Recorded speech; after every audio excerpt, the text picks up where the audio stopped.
there, this is John from Heroes and Legends, and welcome to part 5 of our 6-part Eldritch Moon Full Set review. Today we're going to look at all of the green cards and also wrap up the multicolor cards in the set, and tomorrow we'll be back with the remainder of the colorless cards. Now, if you have been watching the series, we do have a playlist on the channel. Of course, we've already covered white, blue, black, and red. And aside from that, in a couple days, we're also going to be back with another video to talk about pre-releases in general, especially if you've never been to one. Hopefully give you some tips to help make your pre-release go better. And having said that, today we're talking about green. So first off, quickly, a few archetypes you can look for in Limited. Of course, you have the classic green-white humans, which we're familiar with from Shadows. It still exists. Simic deck might be a little different. Back in Shadows, that deck was all about clues, investigation. However, you still have some of that because you're still playing with Shadows cards, but now Simic is going to be a little bit more about Emerge. Black and green is still all about Delirium, and you're going to see a lot of new Delirium cards here to help support that. And green-red, of course, is still Werewolves, and there's more Werewolves cards to support that archetype as well. I mean, there's other options out there too, but those are some of the main archetypes. So having said that, let's look at the individual cards. We're going to start off with Backwoods Survivalist. Fine limited card for you. I actually like the fact that it's a 4/3 for 4. That feels very economical to me. A lot of times you pay 4 for a 3/3. So already the stats are in your favor for limited. And on top of that, if you happen to get Delirium, now it becomes a 5/4 trampler. Yeah, that's quite good. It's also a human, which could also matter sometimes in your build. BloodBriar. This one's interesting. It costs 3 for a 2/3, which is fine. That alone, though, might not always have it make your cut in Limited. However, if you have some cards that require sacrifice as a cost or something to trigger an ability, then this all of a sudden becomes a little bit better, because if you're going to be sacrificing even 1 or 2 things during the course of the game, this card becomes much more economical for you. So watch for those opportunities. It's still playable even if you don't have a lot of sacrifice effects, but it just gets much better if you do. Next we have Clear Shot, and I think this is one of the better combat tricks / removal that you're going to find in the set for green. This is actually quite good for you in Limited. Potentially, if things go your way, your opponent attacks in, you cast this, give something +1/+1, kill something in combat, and then use the second ability to kill another creature. That could be a blowout. So it's not always going to be that good and that efficient, but it's still going to be good. You'll be happy to play this. Crop Sigil, a 1-drop enchantment, and I'll tell you, this set, we've seen them in the other colors too. There's some crazy 1-drops going on here. Great 1-drop enchantments, great 1-drop creatures. They're giving us 1-drops that are doing a lot more than we've seen in recent years, so I do like that. Now, this is a card that's going to help you build towards Delirium. You're going to continue to have the ability, you don't have to, but have the ability to mill yourself. You can stop later in the game if you want to. But what's also nice about this is later on, you can just go ahead and sacrifice it and get maybe a creature card and or a land card back to your hand. Now, on one level, that could be a little bit awkward because you're trying to keep Delirium probably, and most of the time I bet you're probably just going to take the creature and leave the land just to keep your Delirium. Creatures aren't too big of a deal because it's usually pretty easy to get a couple creatures in the graveyard. Sometimes it's harder to get lands. So having said that, though, I think there's some value to be had here if you're in the Delirium limited build. If that's the case, this is going to help you slowly build towards Delirium, and once you get there, you can even pull one of your best creatures back out and put it in your hand. That's pretty good. Now, if you're not on that build, I probably wouldn't mess with this card. Crossroads Consecrator, and here's another good 1-drop. I mean, you're getting a 1/2 for 1. That's pretty good on its own. And the fact that you can pay a green, tap it to buff an attacking human, yeah, that's kind of nice, and it's a human itself. So this is going to be great for the humans deck, obviously. I kind of wish it could just do +1/+1 anytime, but it is only attacking, so you can't use this on the defense, but I think it's still good for 1 mana. Eldritch Evolution. Okay, here's the first card of the day that's definitely constructed format playable. This thing's pretty crazy. Now, if you're wondering about a week or 2 ago why Allosaurus Riders went up $10, $15 or whatever, it wasn't because of a buyout.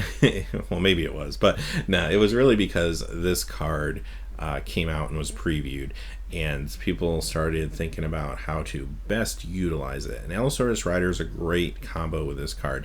Basically, instead of casting it, which costs 2 green and 5, so it's a 7-drop, you can pitch 2 forests and put it into play, which means I can very early on in the game put this 7-drop creature on the battlefield, then I can play this and I can tutor for a 9-drop and put it onto the battlefield.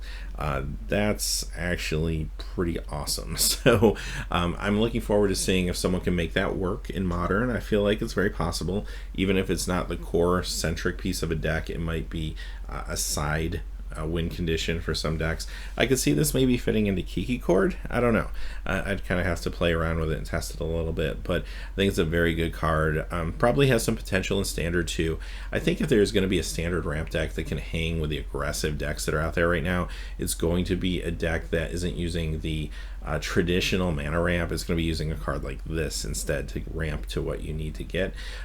Very good card. I mean, it reminds me a little bit of Natural Order. I mean, not as powerful as Natural Order, but kind of fits along those lines, which is a little scary in some ways. As far as limited goes, if you have targets, go for it. Make sure you have targets, obviously. But if you have some targets that are worth using this on, then yeah, you can include it. Merkels Evangel. This card's interesting to me. I feel like this would be a really good commander card more than anything. Like a token deck, for example, just throw out a bunch of tokens, then put this down, make them all 3/2s. That could be kind of crazy.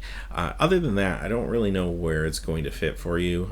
Some limited decks might want this if you have a lot of cheap creatures, a lot of 1/1s or maybe 2/2s in your deck, some sort of token generation.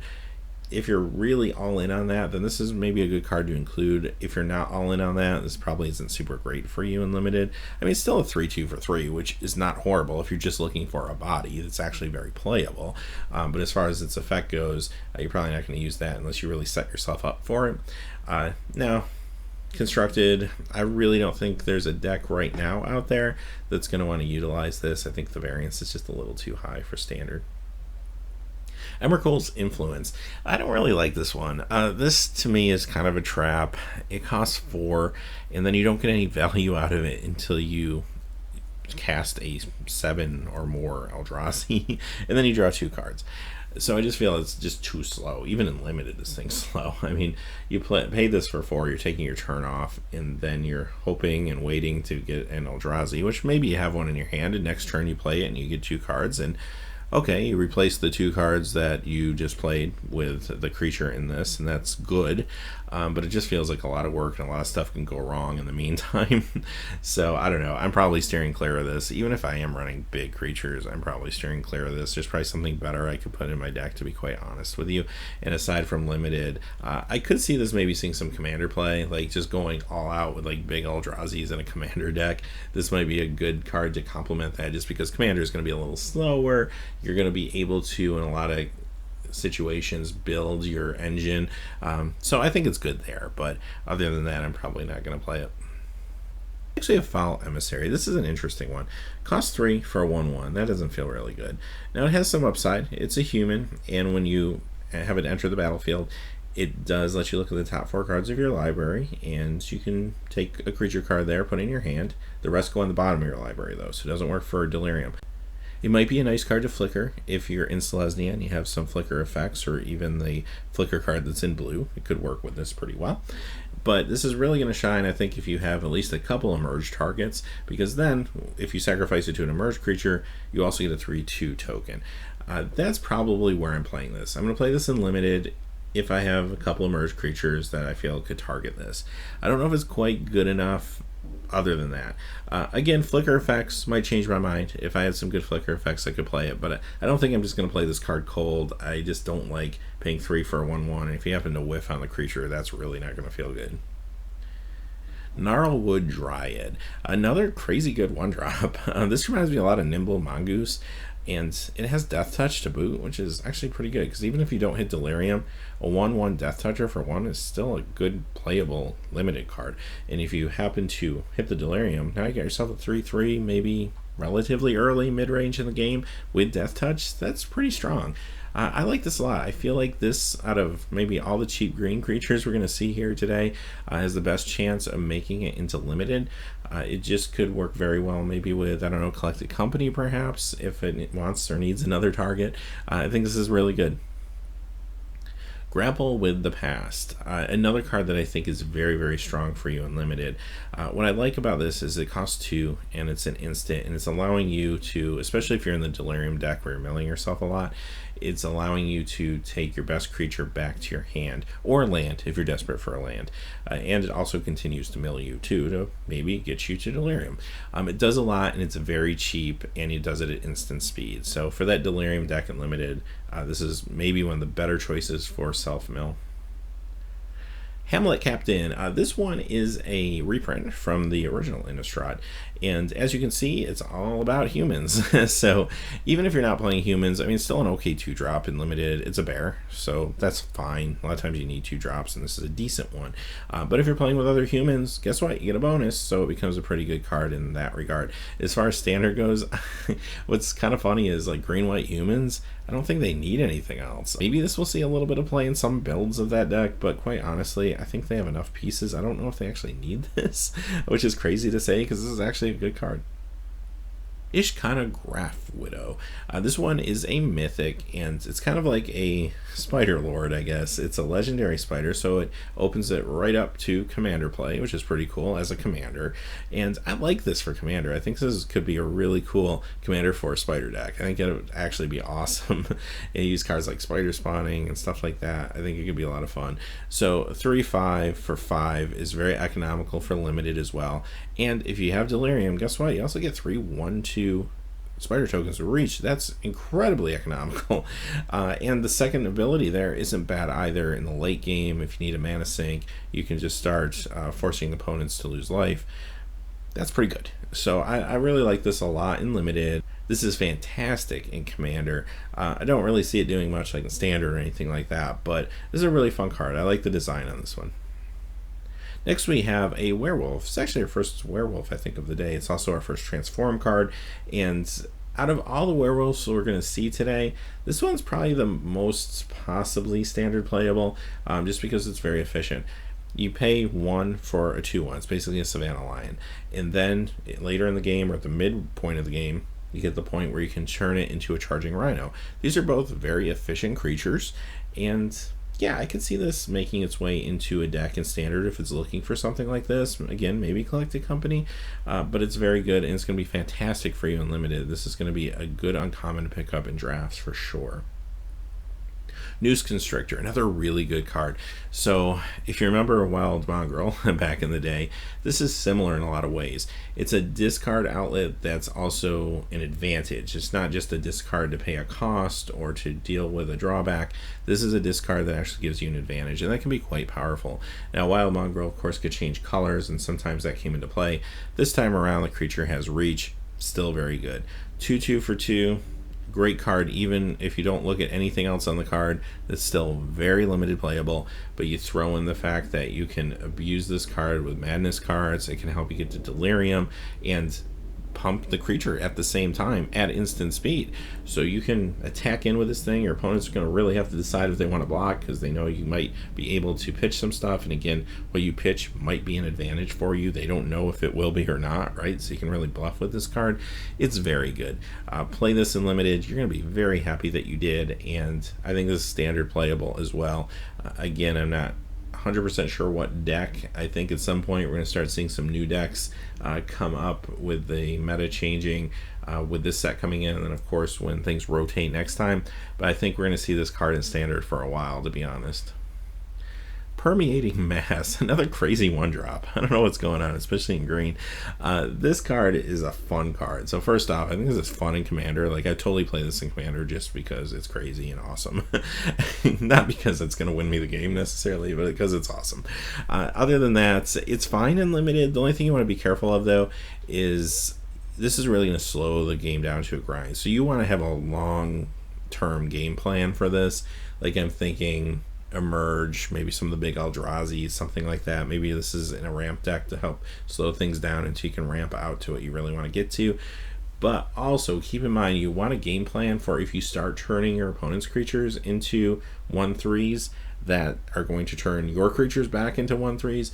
You just want to make sure you have enough evasion in that deck that you can get past your opponent's Permeating Masses, because you're in for a bad time if you end up being in a situation where your opponent's got some like big creatures that could potentially present lethal. You have to block with the mass, and then they have a bunch of masses on their board, and you just have this really long, grindy stalemate that goes on until someone runs out of cards. So make sure you have evasion in your deck to kind of trump your opponent if that happens. Having said that, I don't really know where this fits in Constructed. I don't think it fits anywhere, but I guess we'll see. But it's a fun card. I'm glad they made it. Prey Upon, another reprint from Innistrad, the original one. And if you remember back in those days, this was a good removal card. It's a little conditional, which I think will keep it out of standard, but it's still very good for you in limited. You'll be happy to play it.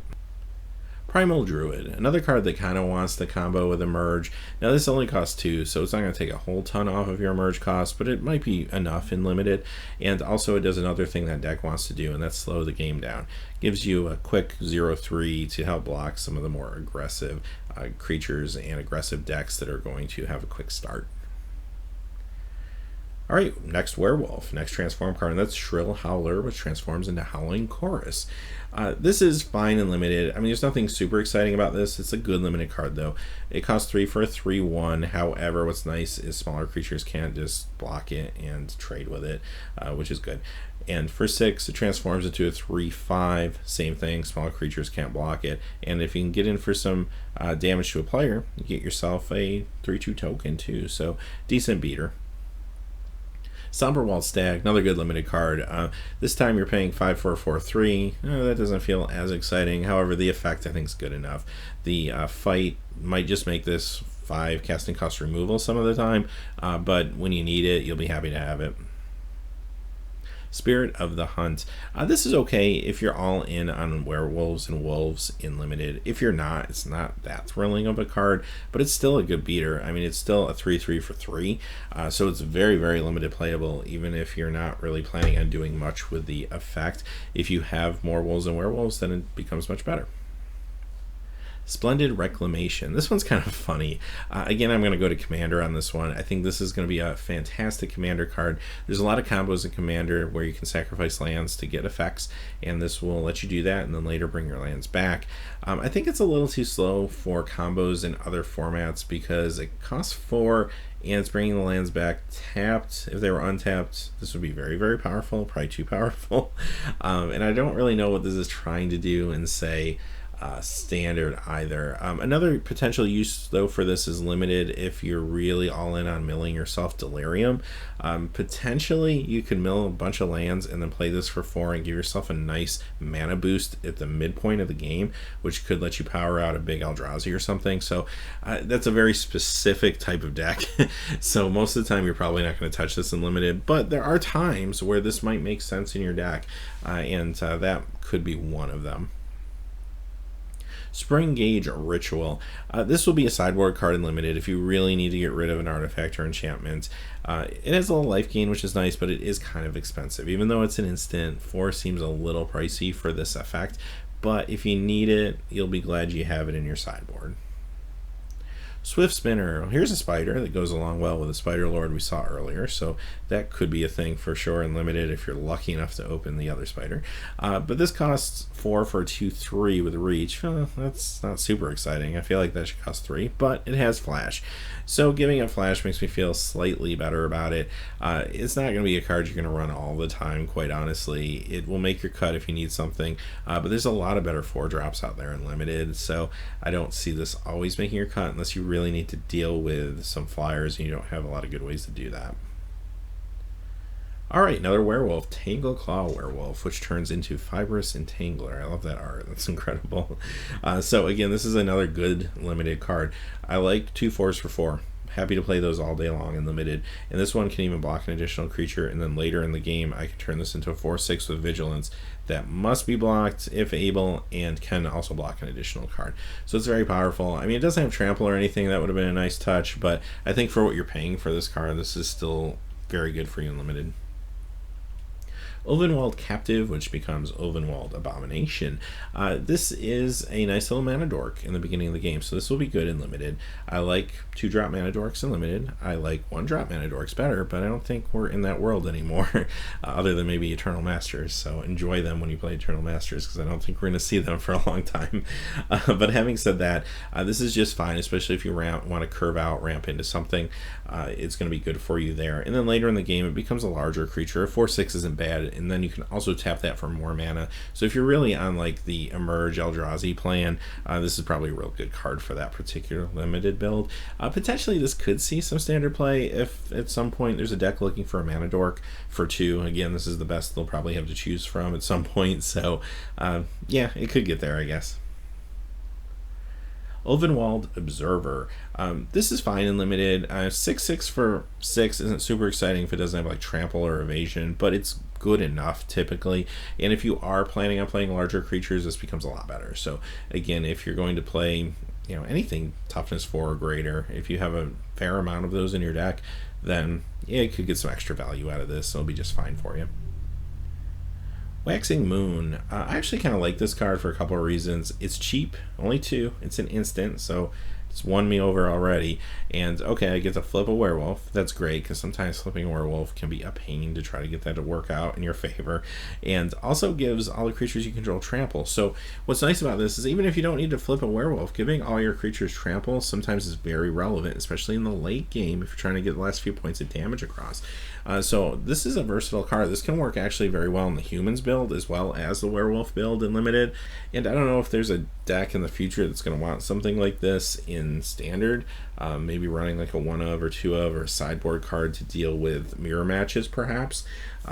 Could be interesting. I'd like to see this show up in like a human mirror and kind of see what happens. Wolfkin Bond. This one's kind of funny. I usually am not a big fan of enchantment auras that cost 5. Knightly Valor is one that you can probably compare this to. It's kind of like a watered down version of that a little bit. But at the same time, Knightly Valor was good in some limited formats and not good in others. For example, first time it was printed, it was great. It was excellent. Second time it was printed was Magic Origins, and it was such a fast format that it just felt too slow. I think this is going to be fine in this format, though. I mean, it's hard to say 100% without playing it yet, but I feel like the speed of this format, especially green, it tends to be maybe a little slower now and a little grindier. I think this will be good for you. I'm okay with the fact that if I play this, my opponent could potentially 2-for-1 me. However, I'm getting the 2/2 wolf tokens, so at least I'm getting something out of it. So I'm okay playing at least maybe just one of these, I think, in a deck. Woodcutters Grid. Great combat trick. This is one of the better ones. Pay 3, give your creature hexproof, protects it from, say, spot removal, and also if you want to get more aggressive, it can be a combat trick for +3/+3. Great card. I really like this a lot. Easily playable and limited. Woodland Patrol. Decent limited beater. Not a whole lot to say about it. 3/2 for 3, and it has vigilance, so you very often will pay 3 for a 3/2 with no abilities, so vigilance, that's nice. And it's a human, so that also could come into play sometimes. Alright, our last card of the day, which is also our last multicolor card, it's Heron's Grace Champion. Okay, here's what's crazy about this card to me. This is a great card, great human card. 3/3, lifelink, flash, buffs other humans. Like, what else could you ask for? It gives them lifelink. The only thing that's a little awkward about this card is that deck already has so many good cards that you kind of have to ask yourself, does it need or want a 4-drop that's doing this? It's competing with Gisela, and I think that's the most awkward part of this is if she didn't exist, then maybe this card would fit a little better. Also, it doesn't play well with Collected Company. That's another thing that's a little awkward about it. So I think on paper you look at this and you're like, well, that's a no-brainer. You're going to throw that right into standard. But I think more and more decks are going to find that it probably just doesn't fit right now in the meta. Not to say that it won't see any play, and it might be a good sideboard card again for mirror matchups, and watch out for that as a potential. But other than that, it's still a good card. It's a very, very good card, and I can't believe I'm saying that a lot of decks won't want this because it's phenomenal. So play it in limited. You'll be very happy you did, even if you're not playing other humans. Paying 4 for a 3/3 lifelink flash, that's good enough. Great card, and yeah, I think we'll be good. And like Commander, obviously you're going to see human decks and Commander as well. Good card to complement that strategy. And having said that, those are all the green cards and all the multicolor cards. So we will be back tomorrow with the rest of the colorless cards. The next day we'll do a pre-release primer, especially if you've never gone before. That might be a good video for you to watch. Until then, hey, thanks for watching. Please remember to like and subscribe, and have a great day. Hey, thanks as always for watching. This video, like all my videos, was made possible by the generous support of viewers like you on Patreon. Even a donation of $1 helps me to keep growing this community and creating better quality videos for all of you. Check out our Patreon page for exclusive giveaways and future goals for the channel. If you haven't had a chance yet to subscribe, hit that subscribe button so you don't miss any of the MTG news, spoilers, set reviews, product openings, or finance videos on Heroes and Legends. Talk to you again soon, and have a good day.